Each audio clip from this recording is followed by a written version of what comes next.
माझं नाव मनीषा वीरा ढवळे, मनसुलीपासून केलं.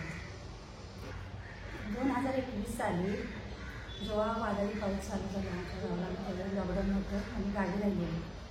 त्यावेळी आम्ही शेतामध्ये काम करायला बसलेलो. तर माझ्याबरोबर दुसरी वीरा होती. संध्याकाळी 3-4च्या दरम्यान, म्हणजे दिवसभर पाऊस चालूच होता. 3 दिवस लगातार पाऊस होता आणि तो पावसाचा दुसरा दिवस होता. तरीही आम्ही शेतामध्ये काम करत होतो. तर काम करत असताना ती एक माझ्याबरोबरची वीरा होती. ती बोलली की आपण जाऊया घरी, की आपल्याला बघायला कोणीच नाही. जर काय झालं आपलं इथं तर आपल्याला म्हणजे कोणच होणार नाही. तिला मी आधार देत होते, अरे आपल्याबरोबर बापू आहे, तू कशाला घाबरतेस, मी आहे ना तुझ्याबरोबर.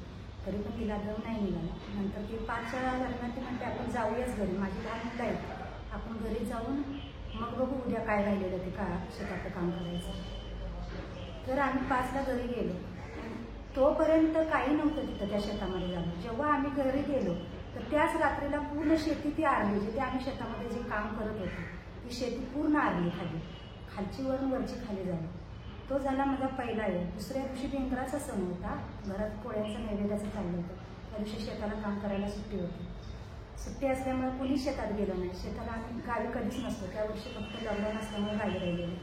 तर माझ्या मिस्टरांनी म्हटलं की आपण आता पोळ्यांचा नैवेद्य केलाय, तो आपल्या शेताला घेऊन दाखवून या. तर पाऊस काही थांबलाच नाही. रस्ते नद्यासारखे झालेले, घराच्या सभोवतानं पाणी भरलेलं. तसल्या ह्याच्यात ते नैवेद्य घेऊन सकाळी 1ला गेले शेतामध्ये. शेत सगळं पाण्याने भरलेलं. तर त्यांना काय वाटलं ते फोडून शेतातलं पाणी बाहेर काढूया. पाणी बाहेर काढत असताना त्यांना वेळ कधी निघून गेला कळलाच नाही. 5 वाजले तरी घरी आले नाही. माझं घड्याळ आणि बापूंचा फोटो. बापूंच्या फोटोकडे जाऊन फक्त बोलायचं, बापू माझ्या सौभाग्याचं रक्षण कर, माझं सौभाग्य माझ्यासमोर आणून उभं कर म्हणून. असं करत करत संध्याकाळी 5चा टाईम झाला. माझं म्हणजे आत बाहेर चालूच राहिल्यामुळं ते बापूंचा फोटो आणि दरवाजा एवढंच. रस्ते सगळे नद्यासारखं झाले, 4 बाजूने पाणी भरलं. त्याच ह्याच्यात भूकंपाचं पण झालं. 24 लगातार 3 दिवस पाऊस असल्यामुळं भूकंप झालेला कळलाच नाही. पूर्ण रस्ते असे खड्डे पडले. रस्त्याला खड्डे पडले. इकडून तिकडे जायला, तिकडून इकडे यायला काहीच मार्ग नाही. एक तर बाजूचं गाव पूर्ण दरी झाली त्याची. आणि तोच भूकंपचा फटका आमच्या घराला बसला. बसल्यामुळे आमच्या घराला फक्त क्रॅश गेली. आम्हाला काही इजा नाही झाली त्याच्यामध्ये. दुसऱ्या दिवशी ते शेताला गेल्यानंतर घरी लवकर आले नाहीत तर ते माझं दिवसभर ते चालूच तोंडात बापूंचं नाव समोर की बापू माझ्या सौभाग्याचं रक्षण कर म्हणून.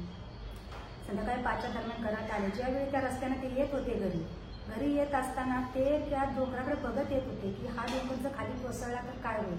तर अक्षरशः ते पुढे निघून आले आणि तो डोंगर पाठीमागं 200 फूट दरी खाली कोसळली. 200 फूट दरी कोसळली. त्या दरीतला म्हणजे एवढा ढिगारा मातीचा होता की 3 दिवस 3 जिशिट्या होत्या तो ढिगारा हापसायला.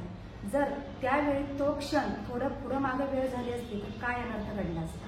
त्यासाठी मी बापूंचं खूप खूप आभारी मनापासून मी ऋणी राहीन बापूंच्या आयुष्यभर की ह्या एवढ्या मोठ्या संकटातून आम्हाला वाचवलं बापूंनी.